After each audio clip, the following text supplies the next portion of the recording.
네, 말씀을 이제 배우기 위해서 그리스도 훈련이 있잖아요, 그죠? 말씀을 배우기 위해서. 근데 기도를 배우기 위해서는 어떤 센터가 없네요, 그죠? 어, 성경을 배우는 것이 굉장히 중요한 것처럼 새로운 삶 속에 아주 중요한 핵심이 기도거든요. 기도도 배워야 된다. 이런 생각이 들어요. 성도님들은 어떻게 기도를 배우셨나요? 가장 좋은 기도를 배울 수 있는 길은 좀 힘들지만 고난이 필요한 것 같더라고요. 고통 가운데 있을 때 다윗이 시편 여러 편을 썼는데 이 다윗의 기도를 보면 그 속에서 하나님이 어떠한 분인가를 알고 언제든지 이제 하나님께 나가는 이 기도의 사람, 이 다윗을 보게 됩니다. 또 성경을 통해서도 배울 수 있는 좋은 그런 책이 이제 시편이라고 봅니다. 그래서 25편을 함께 이제 보게 될 텐데요. 먼저 그 영어 이제 다윗의 기도 밑에 영어로 되어 있잖아요, 그죠? 우리 인카를 위해서 영어를 좀 넣었습니다. 인카 들리죠? 네. 25편 22절까지 있는데요. 길기 때문에 10절까지 읽겠습니다. 제가 2절씩 읽을게요. 2절씩. 제가 2절 읽고 선생님들 2절 읽어주시면 됩니다. 25편 여호와여 나의 영혼이 주를 우러러 보나이다. 나의 하나님이여 내가 주께 의지하였사오니 나를 부끄럽지 않게 하시고 나의 원수들이 나를 이겨 개가를 부르지 못하게 하소서.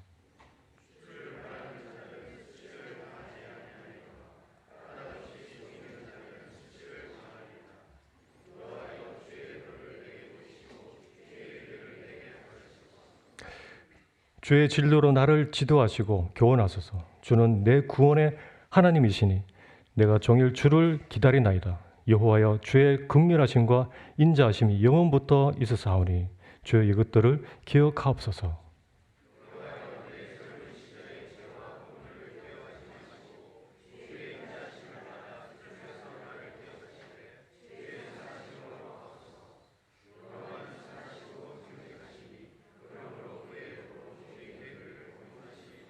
다 함께 10절까지 읽겠습니다. 시작. 온유한 자를 정의로 지도하시며 온유한 자에게 그의 도를 가르치시리로다. 그의 언약과 정글을 지킨 자에게 인자와 진리로다.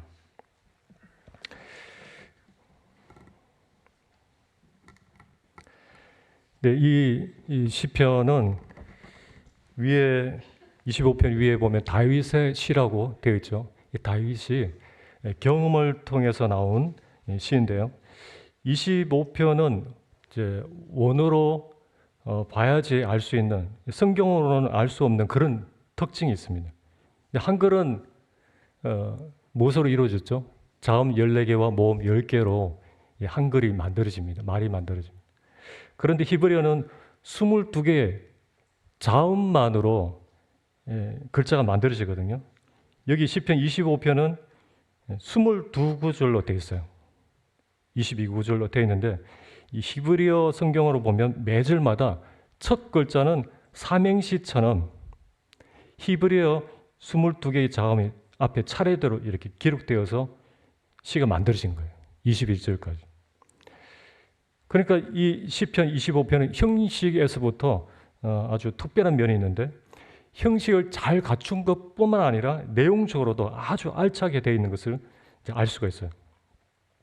그럼 이 시편 25편은 주로 어떤 내용으로 되어 있을까요?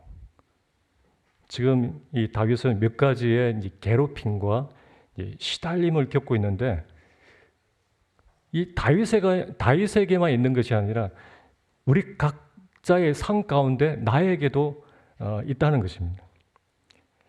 이 다윗 생애 중에서 이 시편이 언제쯤 기록됐는지는 알 수가 없어요. 하지만 이 다윗이 현재 어떤 상황 속에 있었는지는 알 수가 있습니다. 다윗은 언제나 주변에 뭐가 있었죠? 대적들이 주변에 있었어요. 2절, 3절, 19절에 이렇게 나와 있는데 대적들이 이 다윗의 삶은 늘 전쟁 중이어서 편안한 삶이 아니었습니다. 이 적들이 바깥으로는 이 블레셋 군대 그리고 골리앗이 버티고 있었죠. 그리고 안으로는 더 만만치 않는 누구죠? 사울 왕과 자기 아들들이 있었습니다. 이 다윗을 죽이려고 하는 사울 왕, 다윗이 몇 번이나 이 사울 왕을 죽일 기회가 있었지만 어떻게 했죠? 다윗이 이 신앙의 양심을 지키지 않고 그냥 이 사울 왕을 바로 죽였다면은 그렇게 오래도록 도망다니고 고생할 필요가 없었잖아요. 그런데 이 다윗이 어떻게 했나요? 신앙의 양심을 지키기 위해서 고난을 택합니다. 그리고 또 하나의 고난이 나옵니다. 다윗이 범죄에 빠졌을 때도 고난이 찾아오죠. 여인 밧세바를 범하고 그리고 밧세바의 남편 우리아를 죽인 것에 대해서 하나님 앞에 자백을 하고 해결을 했지만은 그 죄에 대한 결과가 따랐잖아요. 그 과정에 큰 어려움이 있었습니다. 그리고 다윗이 그 인구 조사로 이제 교만해져서 하나님 앞에 해결을 했지만 죄의 결과로 또 어떤 일이 일어났죠? 죄의 결과로 전염병이 돌아서 백성들이 죽어가는 그 장면을 지켜볼 수밖에 없었습니다. 이 다윗은 하나님께 너는 나의 마음에 합한 자라고 불리던 자였어요. 그리고 순수한 마음으로 하나님을 섬겼던 그런 사람이지만 다양한 고난을 겪었습니다. 오늘날 우리도 마찬가지라는 거죠. 그 인간의 삶이 고난의 연속이라는 것. 모든 사람이 공통적으로 받는 이 고난도 있고요.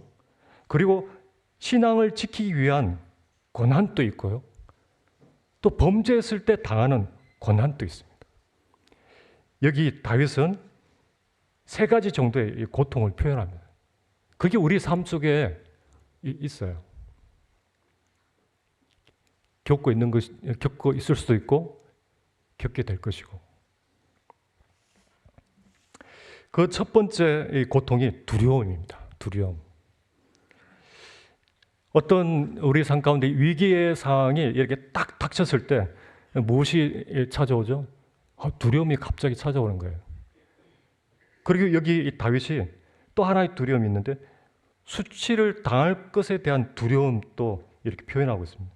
이런 두려움이 찾아왔을 때 다윗이 뭐라고 기도했느냐면 2절에 나의 하나님이여 내가 주께 의지하사오니 나를 부끄럽지 않게 하시고 나의 원수들이 나를 이에 개가를 부르지 못하게 하소서. 그리고 19절에 보면 자기 자신과 뜻을 같이 하지 않는 자들 때문에 자기를 미워하는 자들 때문에 두려워하고 있습니다. 그리고 다윗이 왕으로 있을 때, 왕일 때에 모든 민심이 아들 압살롬에게로 이제 쏠리니까 이 다윗이 어떻게 했죠? 두려워서 도망을 했습니다. 또 두려워서 도망한 사람 나오죠? 엘리야, 여인, 여자 엘리사벳의 그 두려움, 위협으로 두려워서 도망을 했는데 그 두려움이 하나님보다도 더 크게 느껴지니까 두려워했다는 거죠. 하나님보다 더 크게 느껴졌어요. 수치스러움에 대해서 이제 2절, 3절, 20절에서 나오고 있는데 이제 구약 성경을 보면 종종 수치스러움에 대해서 이제 언급을 하고 있는데요. 우리나라도 명예, 명성, 뭐 이런 같은 사회적인 관계, 지위를 매우 중요시하는 그런 문화를 가지고 있잖아요. 그 요즘에 그 손흥민과 이강인 문제로 어떤 일이 일어났죠? 그 선수의 명예, 그 이름이 실추되면서 TV 광고가 내리고 얼굴을 딱 지우고 있잖아요. 이런 글이 있더라고요. 수치를 당한다는 것이 무엇인가? 앞에 보시면 수치를 당한다는 것은 가족 관계와 사업 활동에 부정적으로 영향을 미치는 사회 지위의 상실을 의미한다. 이 적들이, 원수들이 이 시편 기자 다윗을 희생시켜서 명예를, 지위를 빼앗는 것은 명예와 수치의 기반을 둔 사회에서 작은 문제가 아니다라고 합니다. 그러니까 이 명예를 잃는다는 것은 모든 것을 잃는 것과 같습니다. 이 다윗이 골리앗 앞에 담대히 나가서 싸울 수 있었던 그 중에 하나가 무엇이냐면 골리앗이 궁극적으로는 하나님의 이름을 모욕했기 때문입니다. 그래서 이 명예를 중요시하던 이 다윗에게 있어서는 너무나 수치스럽고 견딜 수 없는 일이었던 것이죠. 이제 2절, 3절에 이제 원수들, 적들이 나와요. 이들은 누구일까요? 왜, 생각해 보세요. 왜 다윗에게 적들이 있을까? 원수들이 생겼을까? 다윗은 아무 잘못한 게 없는데 피해를 주는 사람이 아니에요. 피해를 주는 게 1도 없는 사람인데 그런데 왜 적들이 생기고 원수들이 점점 늘어났을까? 왜일까요? 나의 주변에 그런 적들이 없습니까? 그 이유는 가치관의 충돌 때문입니다. 가치관의 충돌. 이제 4월이 되면은 국회의원 선거, 지금 뉴스마다 국회의원 공천 문제 막 나오잖아요. 여당과 야당이 이렇게 왜 하나 되지 못할까요? 하나 될 수 없는 그런 구조예요. 방향과 가치관이 전혀 다릅니다. 추구하는 게 다릅니다. 같이 할 수가 없어요.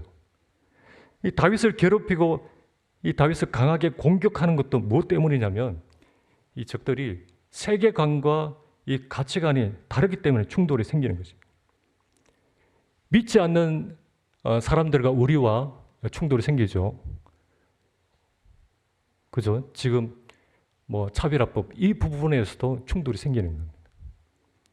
그런데 믿지 않는 사람들뿐만 아니라 믿는 사람들끼리도 서로 달라가지고 충돌이 생기잖아요. 그렇지 않습니까?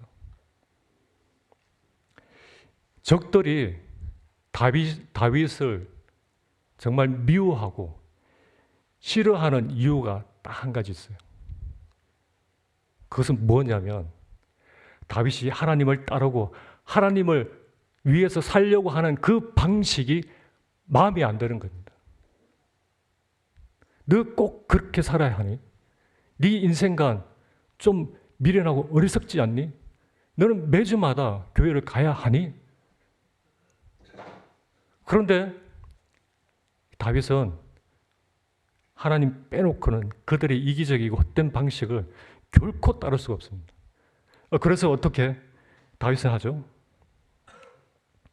하나님 앞에서 정직하고 정말 진실하게 살기 위해서 그는 어떻게 할까요? 그의 중심은 하나님이거든요. 하나님을 위해서, 하나님의 영광을 위해서, 하나님 앞에서 정직하고 진실하게 살기 위해서 설령 출세에 지장이 있다 하더라도 그는 담대하게 그 진리를 따르는 그 삶을 선택합니다. 이것은 한마디로 세상에 보기에는 어리석게 짝이 없는 그런 삶이에요. 그런 생활이에요.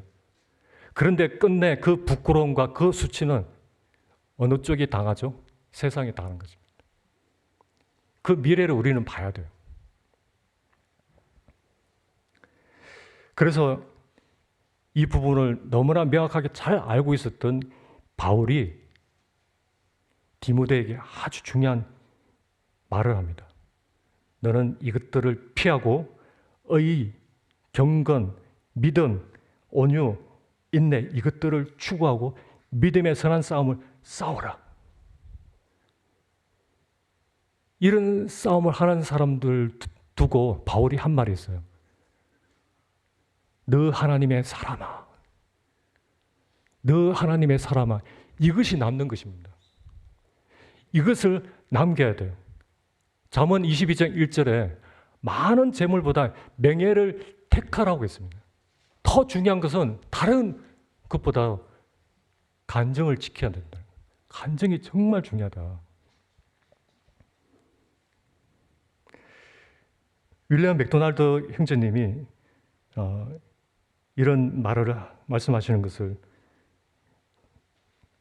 말씀하시더라고요.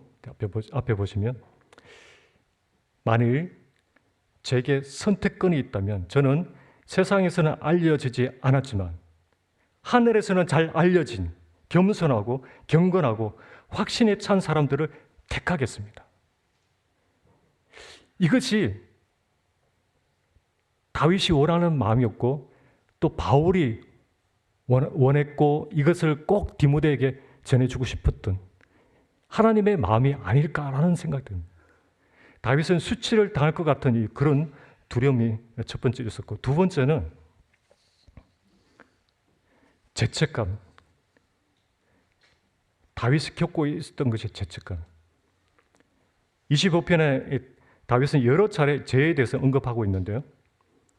7절에 보면 여호와여 내 젊은 시절의 죄와 허물을 기억하지 마시고 여호와여 나의 죄악이 크오니 주의 이름으로 말미암아 사하소서.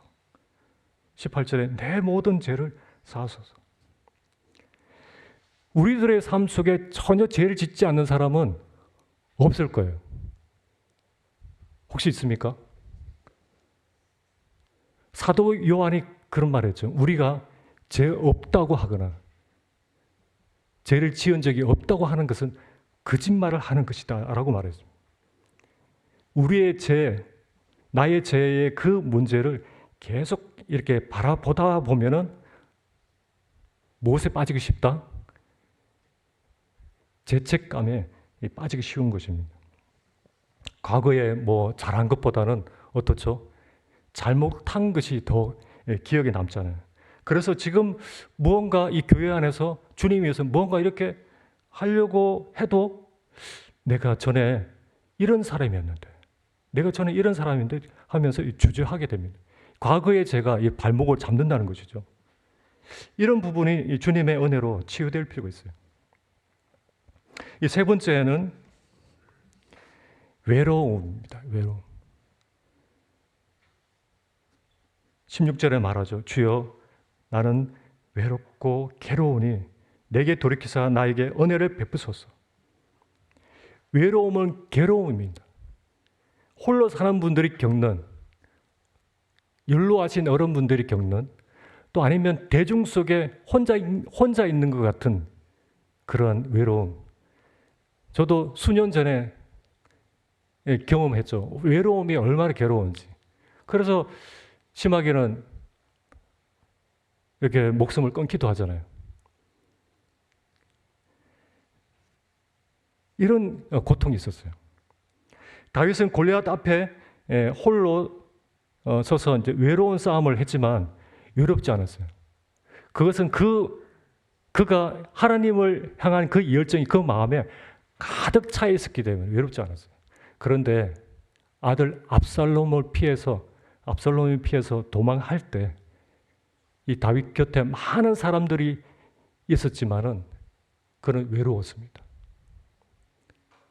많은 사람들이 주변에서 위로를 했지만 그 외로움을 이길 수가 없어서 괴로워했고 슬퍼했어요. 제가 질문을 한 가지 드려볼게요. 자, 이와 같은 상태에 있는 이 다윗이 지금 그러면 어떻게 이런 상황 가운데 있는 이 다윗이 어떻게 그런 문제를 처리했을까요? 해결을 했을까요? 다윗은 언제나 그 문제를 들고 자주 주님께 기도했습니다. 그를 기도의 사람이라 하죠. 기도의 사람. 다윗. 그럼 어떻게 기도의 사람이 되었을까요? 제가 생각해 봤어요. 어떻게 그는 기도의 사람이 되었을까? 크게 두 가지로 봤어요. 첫 번째는 그는 하나님을 의존할 수밖에 없는 상태에 있었다는 것입니다. 두 번째가 정말 중요합니다. 다윗 자신의 하나님이 어떤 분이신지를 잘 알고 있었기 때문이라고 말할 수가 있어요. 다윗의 기도를 보면 알 수 있죠. 그가 어떤 상황 가운데서도 그는 그의 눈이 항상 어디로 향하느냐 하면 하나님. 그렇게 이제 표현을 하잖아요. 앞에 보시면 1절에 여호와여 나의 영혼이 주를 우러러 보나이다. 주를 바라는 자.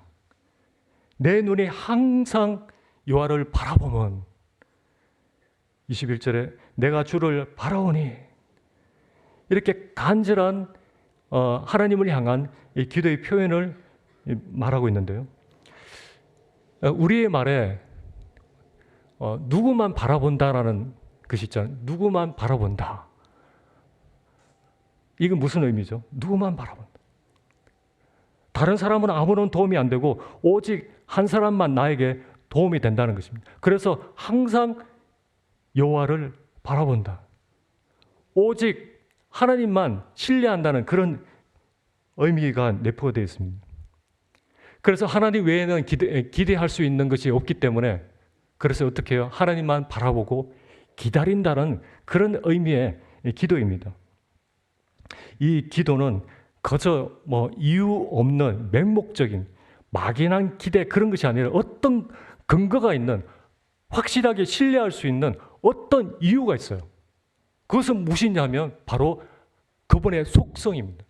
하나님의 속성.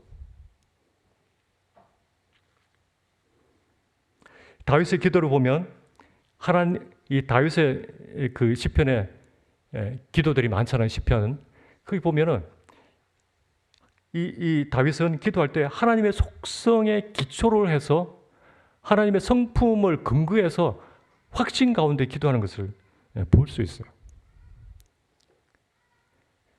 다윗은 어떤 하나님을 바라보면서 기도했을까요? 첫 번째, 구원하시는 하나님. 5절에 주는 내 구원의 하나님이시니 내가 종일 주를 기다리나이다. 20절에 내 영혼을 지켜 나를 구원하소서. 다윗이 구원을 구한 이유는 하나님은 나를 구원하실 수 있는 하나님이시라는 것을 믿었기 때문입니다. 호세아서 13장 4절에도 애굽 땅에 있을 때부터 나는 네 하나님 여호와라. 나 밖에 네가 다른 신을 알지 말 것이라. 나 외에는 구원자가 없느니라. 스바냐 3장 17절에 너희 하나님 여호와가 너희 가운데 계시니 그는 구원을 베푸실 전능자이시라. 또 시편 68편에 날마다 우리 짐을 지시는 주 곧 우리의 구원이신 하나님을 찬송할지로다. 셀라. 하나님은 우리에게 구원의 하나님이시라. 이렇게 고백을 했어요. 이 골리앗과 이 말도 안 되는 그 싸움에서 하나님은 그 다윗에게 승리를 주시면서 구해 주시죠. 그리고 수천 명을 데리고 이 사울 왕이 추격할 때 그때 피하는 중에서도 하나님은 이 다윗을 보호하고 구해 주셨습니다. 그래서 다윗은 뭐라고 고백하느냐면 하나님을 믿는 사람은 이런 고백을 한다는 거죠. 하나님을 기다리는 사람은 수치를 당하지 않는다라고 분명히 말할 수 있는 거죠. 그래서 다윗은 이제 5절에 이렇게 표현했죠. 내 구원의 하나님이십니다. 당신은 나의 구원의 하나님이십니다. 당신은 나의 구원자이십니다. 이렇게 분명하게 이 기도 가운데 말하고 있어요. 그리고 다윗은 용서하시는 하나님을 바라보았습니다. 7절에 여호와여 내 젊은 시절의 죄와 허물을 기억하지 마시고 여호와여 나의 죄악이 크오니 주의 이름으로 말미암아 사하소서. 나의 공고와 환난을 보시고 내 모든 죄를 사하소서. 이렇게 하나님 앞에 나가서 고백하고 기도할 수 있었던 것은 용서하시는 하나님을 알았고 믿었기 때문입니다. 이 다윗은 용서하시는 하나님을 알았기 때문에 어떠한 죄든지 하나님 앞에 나가서 자백을 할 수가 있었던 것입니다. 우리를 용서하는 것이 그 하나님의 그 속성에 관련된 것이지 우리의 어떠함 때문이 아니라는 것입니다. 그분이 용서하는 것이 그분의 속성 때문입니다.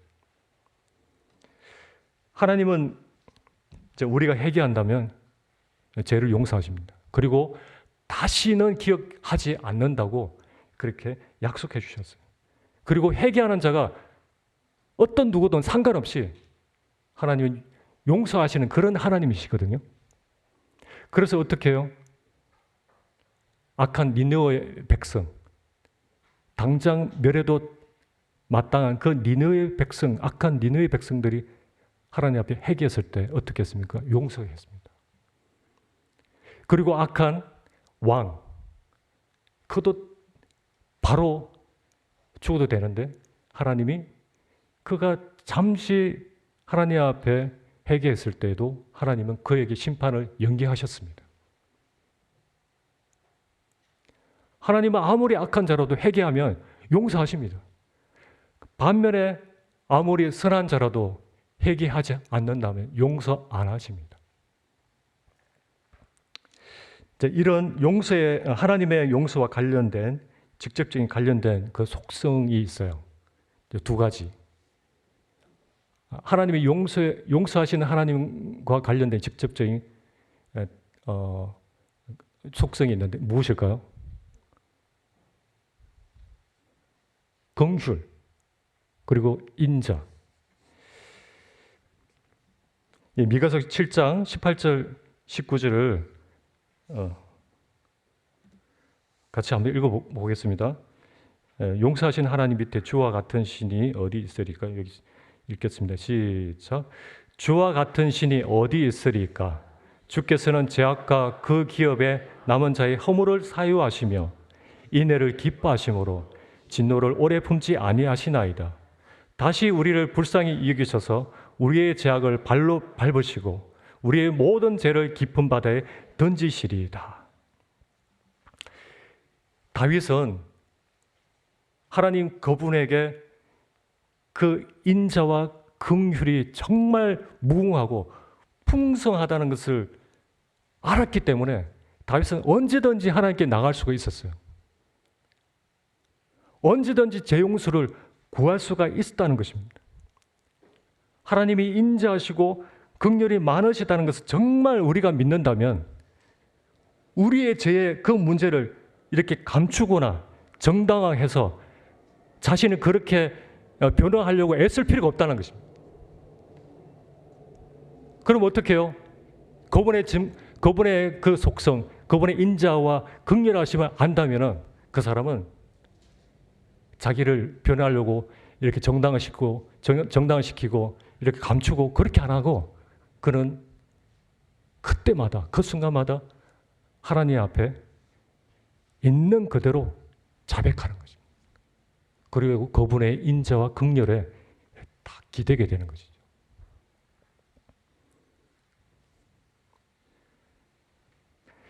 팀 켈러 목사님이 결혼을 말하다 해서 이런 말을 했는데요. 이 내용이 너무 좋아가지고 이렇게 기록해 두었던 부분인데, 자, 한번 보세요. 그리스도를 통해 팀 켈러가 자신이 고백하는 겁니다. 그리스도를 통해 하나님이 베풀어 주신 사랑이 얼마나 큰지 점점 더 실감하게 되었고 깊이 사랑받고 있다는 생각에 이제 누군가 나에게 해코지를 해도 너그럽게 용서할 수 있는 이른바 정서적인 풍요를 누리게 되었다라고 고백을 했습니다.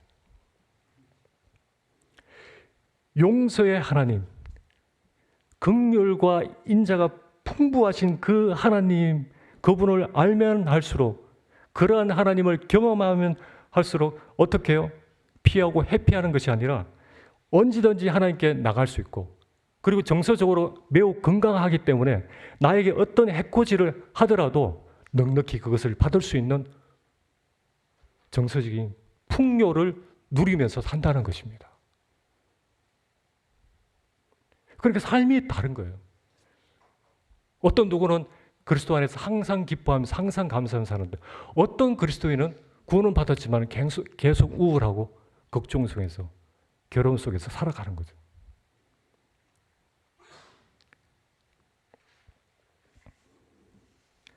세 번째는 이 다윗은 인도하신 하나님을 알았습니다. 인도하신 하나님. 하나님의 인도하심을 받을 수 있는 가장 확실하고 보편적인 방법은 무엇을 통해서요? 기록된 말씀을 통해서.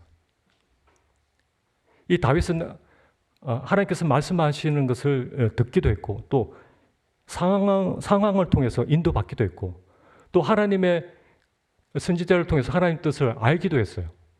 그렇지만 그가 가장 추구했던 것은, 가장 확실한 방법, 하나님께서 인도하시는 이미 기록된 그 말씀에 순종하는 것이 그가 원하는 인도하심 받는 방법이었습니다.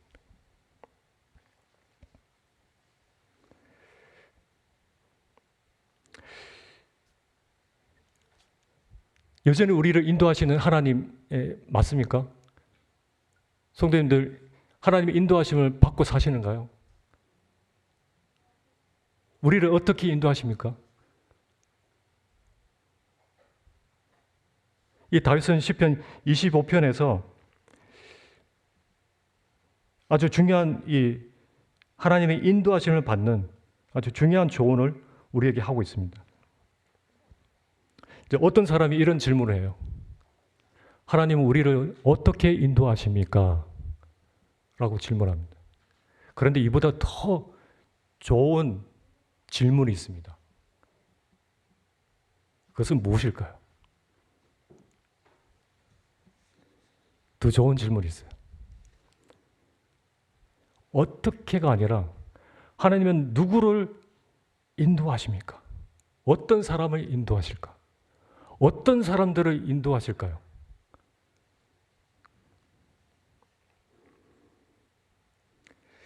세 가지를 볼 수 있는데요. 첫 번째는 하나님의 영광을 생각하는 자를 인도하십니다. 여호와여 나의 죄악이 크오니 주의 이름으로 말미암아 사옵소서. 주의 이름, 주의 영광을 생각하는 자, 내 영혼을 소생시키시고 자기 이름을 위하여 의의 길로 인도하시는도다.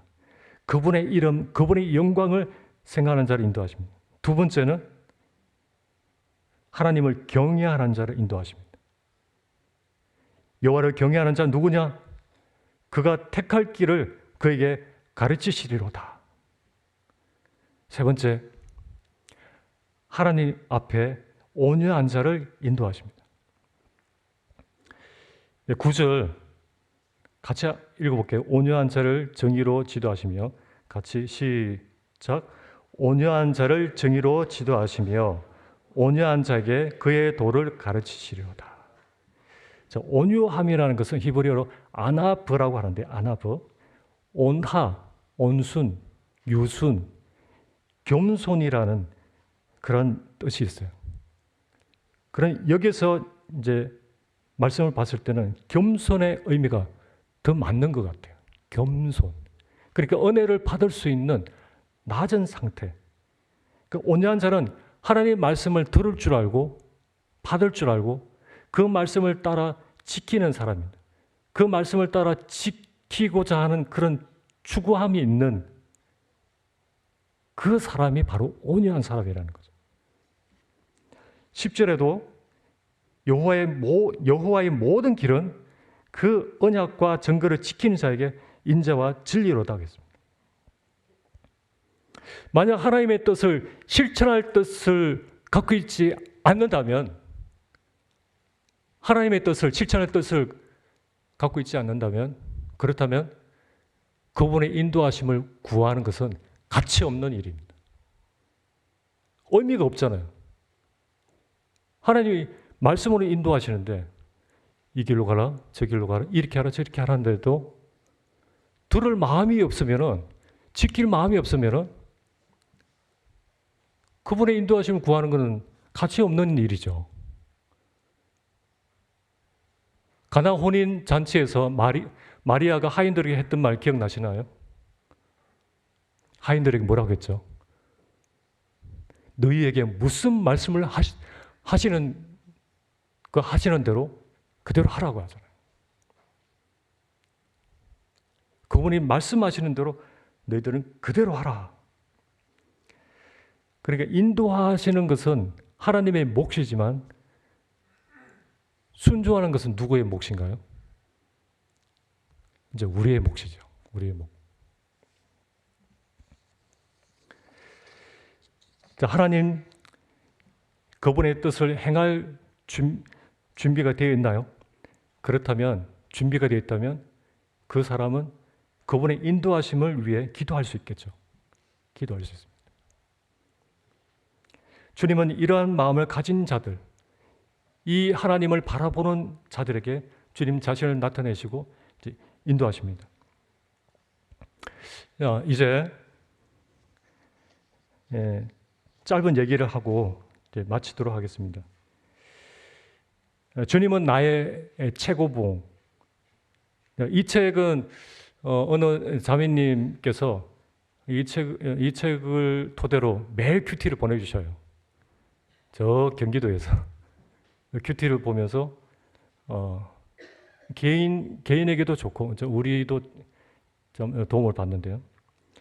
주님 나의 최고봉이라는 베스트셀러 저자인 오스왈드 챔퍼스의 아주 유명한 일화이자 명언이죠.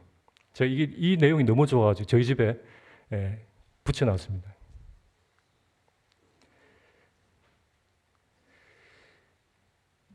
자, 내용은 이렇습니다. 어느 날 장티푸스에 걸려가지고 병원에서 거의 사경을 헤매고 있는 친구를 이렇게 방문하고 집으로 돌아왔을 때였어요. 그때 비디가, 오스왈드 챔퍼스의 아내 비디가 이런 말을 했어요. 하나님께서 어떻게 역사하실지 궁금해요. 라고 말하자 구두를 닦고 있던 챔퍼스는 이렇게 말했습니다.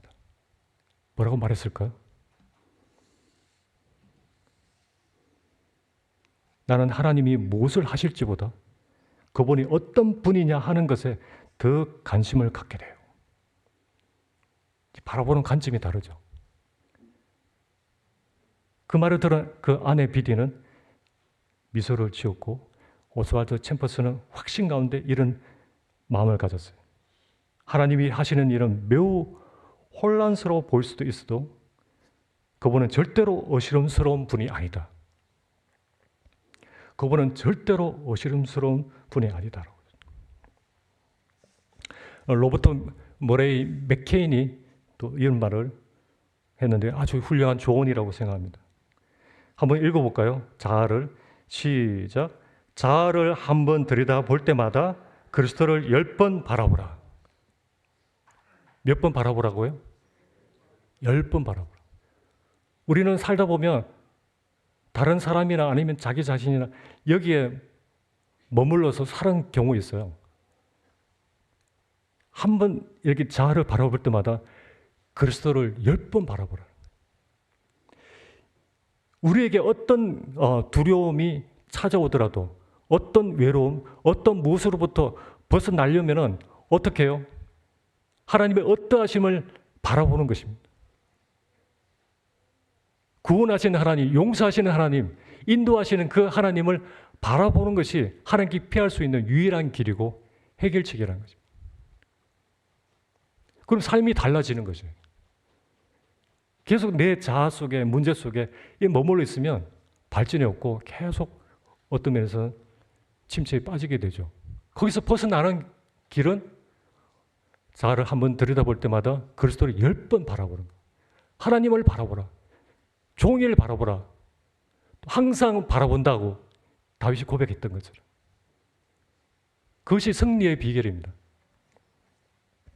우리도 하나님을 이렇게 잘 배우고 그분을 잘 알아가면서 하나님께 언제든지 기도로 찾아가고 또 회복되어서 우리가 경험한 그 하나님을 더욱 찬양하는 그런 이 기도의 사람이 되었으면 좋겠습니다.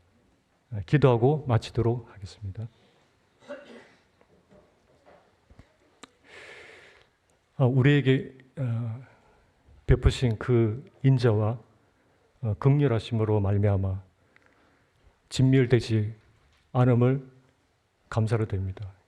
이것이 아침마다 새롭다고 고백한 그 예레미야는 주의 성실하심이 크시도소이다라고 고백했던 것처럼 우리가 어떠한 마음의 시달림과 괴로움이 있을지라도 그 우리의 하나님 앞에 언제든지 나갈 수 있도록 자신을 비춰주신 그 구원하시는 하나님, 용서하시는 하나님, 인도하시는 그 하나님 앞에 담대히 나가는 저희가 되어서 하나님과 늘 동행하는 그런 기쁨 가운데 살 수 있도록 도와주시길 원하며 예수님의 이름으로 기도드립니다. 네.